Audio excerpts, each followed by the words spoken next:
Tersebar di masyarakat, Ustaz. Kalau hutang itu enak, mudah, tapi ditagihnya susah, Ustaz. Bahkan biasanya yang hutang itu lebih galak daripada yang nagih, Ustaz. Nah, sebenarnya hukum hutang sendiri di agama Islam gimana, Ustaz? Tersebar di masyarakat, Ustaz.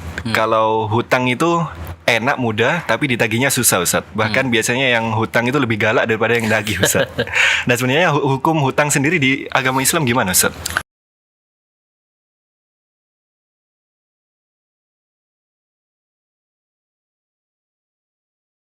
Assalamualaikum warahmatullahi wabarakatuh. Alhamdulillah wassalatu wassalamu ala rasulillah.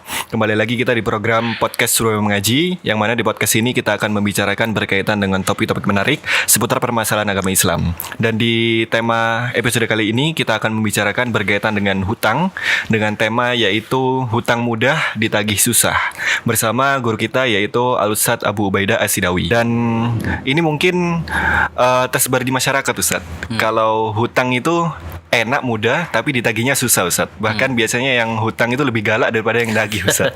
Nah, sebenarnya hukum hutang sendiri di agama Islam gimana, Ustaz? Ya, alhamdulillah wassalatu wassalamu ala rasulillah, amma ba'du. Hukum hutang itu terbagi dua ya. Jadi yang berhutang sama yang ngutangin kan gitu. Kalau yang menghutangi ini mustahab, dianjurkan. Karena itu berarti menolong saudara kita. Wa man yassara ala mu'sirin yassarahu fid dunya wal akhirah. Siapa yang memudahkan urusan orang yang beriman, maka Allah akan memudahkan urusannya. Wallahu fi aunil abdi maka al abdu fi auni akhi. Allah akan menolong hambanya selagi dia menolong saudaranya. Nah, kalau kita ngutangin itu kan nolong kan. Nah, dia kesusahan karena rata-rata orang utang itu kan susah. Itu hukum bagi yang menghutangi. Jadi dianjurkan, disunnahkan. Yang kedua bagi yang berhutang. Kalau yang berhutang itu boleh. Jadi bukan dianjurkan. Nah, boleh aja. Jadi Islam nggak melarang juga, karena kadang-kadang orang itu memang butuh untuk berhutang. Jadi tidak diharamkan. Tapi juga tidak dianjurkan. Bukan sunnah apalagi wajib, enggak. Jadi boleh saja. Ya, Nabi juga pernah hutang kan? Ketika beliau hutang makanan kepada orang Yahudi sampai menggadekan baju besinya.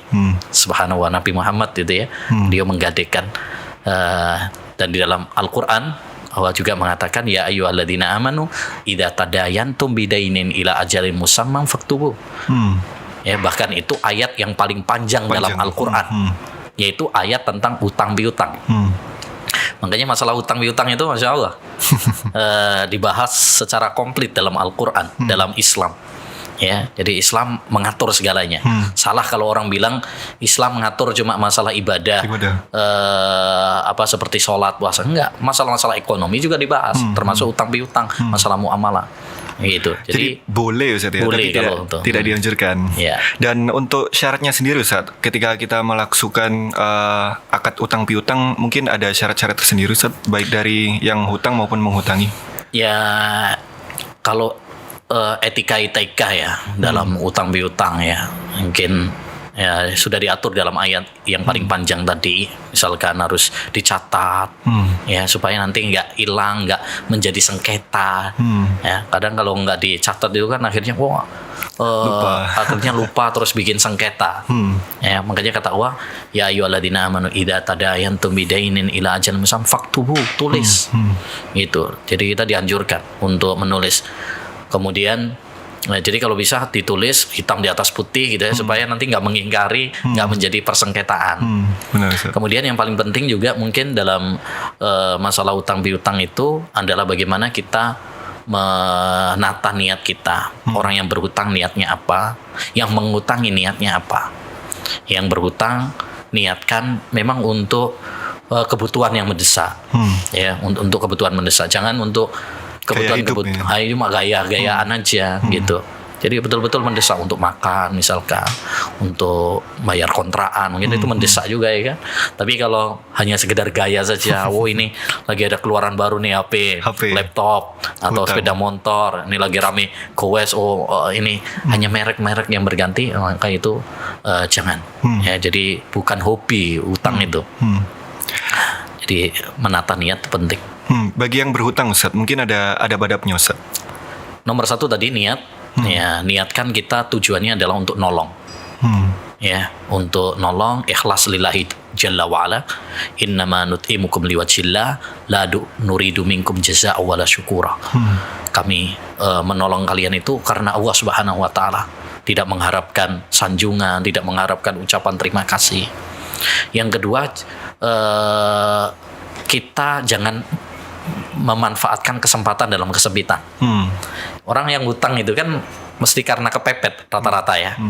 Jangan kemudian digunakan untuk kesempatan dalam kesempitan. Nolong tapi mentung. Akhirnya apa? Saya kasih pinjaman tapi harus kembaliannya sekian loh. Iya. Nah itu kan, itu namanya nolong tapi mentung itu namanya. Nah, itu nggak boleh. Jadi utang piutang itu kan akadnya akad sosial, tujuannya untuk membantu. Jangan kemudian dikomersilkan. Karena kalau dikomersilkan jadinya riba. Kullu qardin jarra naf'an fahuwa riba. Ya, jadi itu yang perlu diperhatikan. Kemudian bagi yang mengutangi juga, jadi tetap kita berbuat baik. Ya, usahakan kita berbuat baik. Kalau memang betul-betul tidak mampu membayar, ya kita tangguhkan. Kalau kita punya rezeki yang lebih, udah gratiskan. Gratis saja. Gitu. Ya. Wa in kana dzu usratin fanadhiratun ila maisarah wa anta saddaqu khairul lakum. Kalau dia kesusahan, tangguhkan di waktu yang mudah bagi dia. Jadi betul-betul ini nggak bisa bayar, udahlah, nggak apa-apa bulan depan kalau kamu dapat rezeki. Ya, syukur-syukur lagi kalau kita mau gratiskan dia. Udah nggak usah bayar, diputihkan semuanya. Itu malah lebih bagus lagi. Ya, lebih bagus karena itu membantu dia. Itu. Terkait menagih hutang, Ustaz. Ya. Ini di dalam Islam apakah diatur adab-adabnya, Ustaz? Menagih hutang, ya pertama tentu tadi ya, menagih itu dengan cara yang baik, sopan. Ya, jangan kemudian bentak-bentak. Ya, jadi tentu kita, karena tujuan kita aslinya adalah berbuat baik, jangan sampai kemudian kita ya perbuatan baik tersebut menjadi hambar karena akhlak kita yang buruk. Ya, misalkan ngungkit-ngungkit, ya, apalagi nyebut-nyebut di semua orang, akhirnya mempermalukan orang yang berhutang, yang berhutang, ya, padahal dia mungkin sudah berusaha. Ini jangan, tetap kita berusaha untuk kalau mau menagih yang bagus, nagih yang baik, berusaha untuk menutupi, karena hutang itu juga aib. Gitu ya kan. Jadi kita berusaha untuk menutupi terlebih dahulu. Rasulullah SAW pernah bersabda, rahimahwahum ro'an idaqtada. Semoga Allah Subhanahu wa taala rahimahwahum ro'an samhan, ya, idaba, samhan idashtara, wa samhan idaqtada. Semoga Allah merahmati seorang yang samhan itu gampangan. Ketika jual, ketika membeli, ketika nagih hutang. Jadi gampangan juga. Itu akhlak, ya, akhlak dalam menagih itu penting.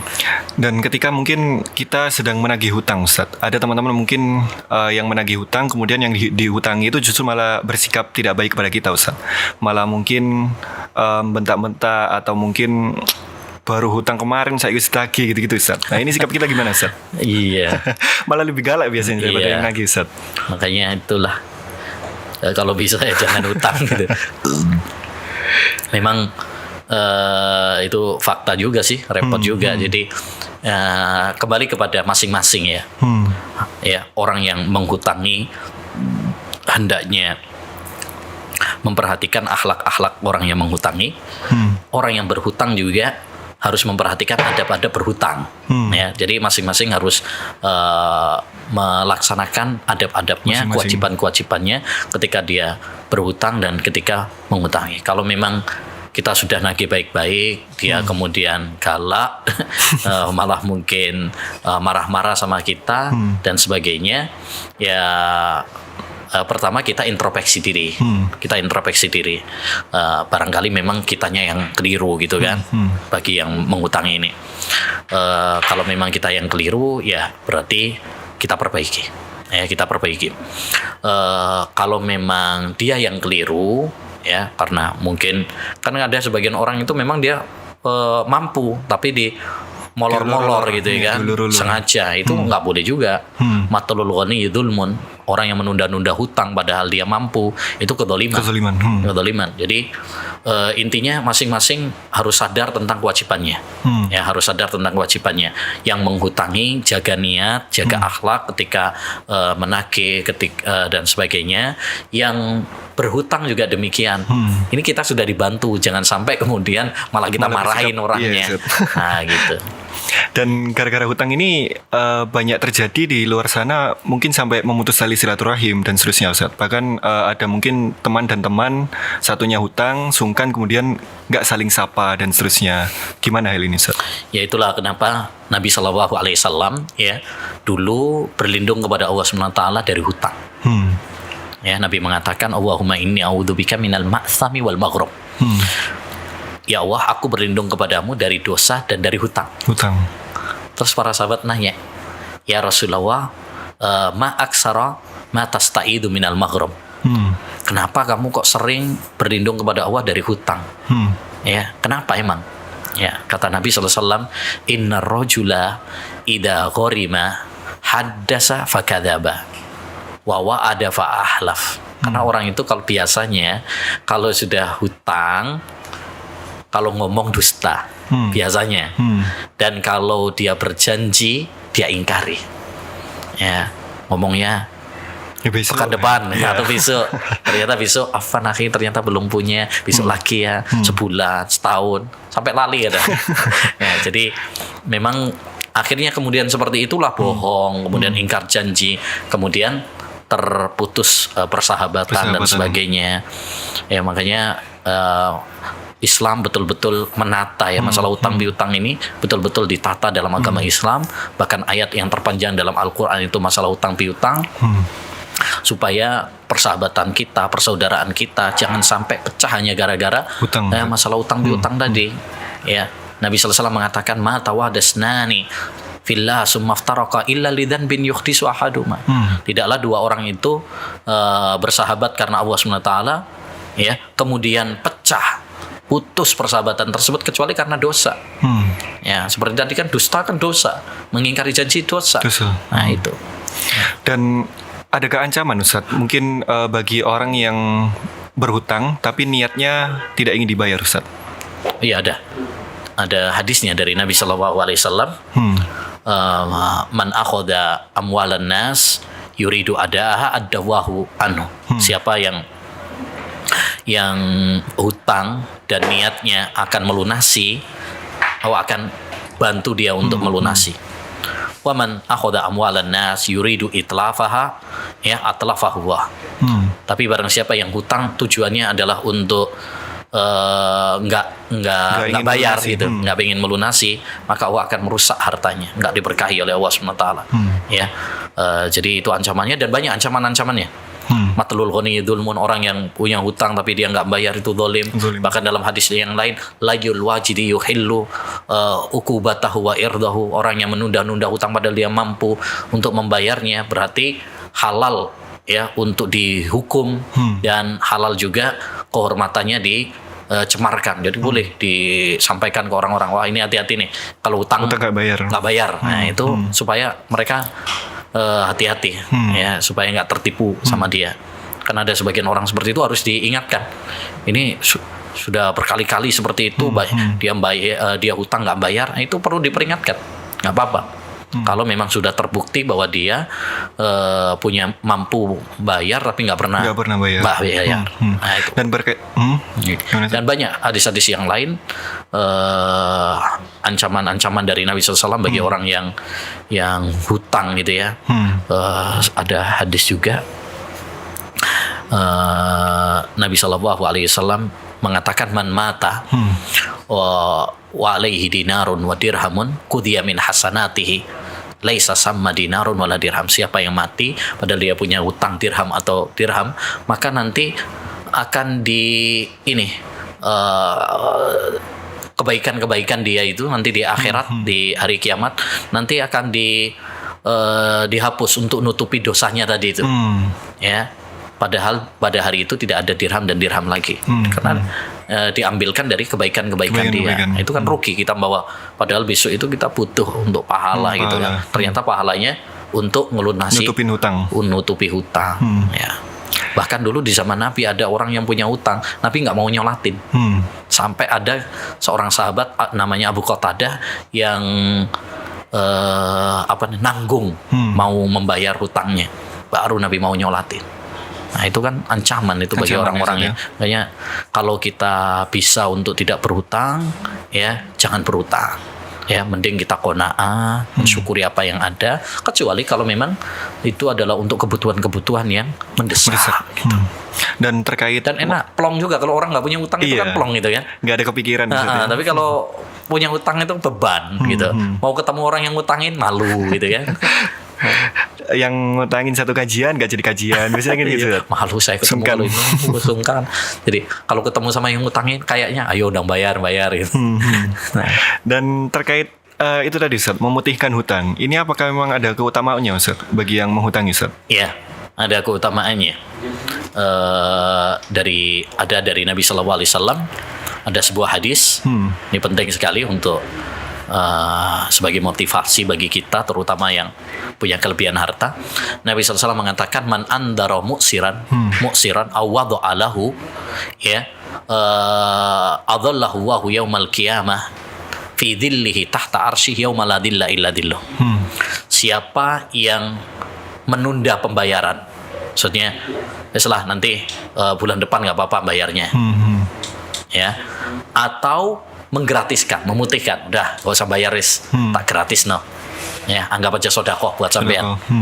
Jadi ada dua pilihan, menunda ya atau menggratiskan, memutihkan. Maka dan yang lebih baik adalah menggratiskan. Ya, itu lebih bagus.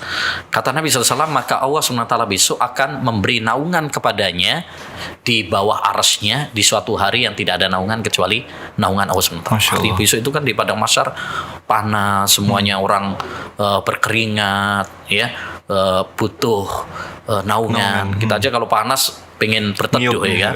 Nah, apalagi besok pada hari kiamat, telanjang, nggak punya sandal, ya, keringat perkucuran, matahari didekatkan, kita butuh ya naungan dari Allah SWT. Bahkan ada hadis dalam Bukhari itu, Nabi cerita dulu ada seorang pedagang, dia suka ngutang-ngutangkan gitu, ya kredit lah kalau sekarang gitu ya, barang dulu nanti bayarnya dicicil.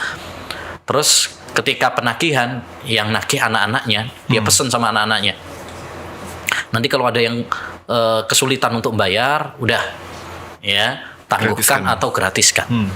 Ya, maka kata Nabi SAW, Allah Subhanahu Wa Taala mengampuni dosa-dosanya. Jadi ini motivasi juga nih ya, untuk orang-orang yang menghutangi, ya niatkan itu adalah untuk bantu teman kita yang kesusahan. Ini ladang pahala, karena tujuan utama kita menghutangi itu bantu, bukan komersil, bukan bisnis, tapi ini akad sosial, ya akad sosial. Taib, mungkin cukup Ustaz. Syukran, jazakallah khairan. Bagi yang menyimak di video podcast, kita sudah membahas berkaitan dengan masalah hutang. Kita akan berjumpa di episode berikutnya di podcast Suraya Mengaji. Kita tutup dengan doa kafaratul majlis. Subhanakallahumma wa bihamdika asyhadu an la ilaha illa anta astaghfiruka wa atubu ilaik. Wassalamualaikum warahmatullahi wabarakatuh.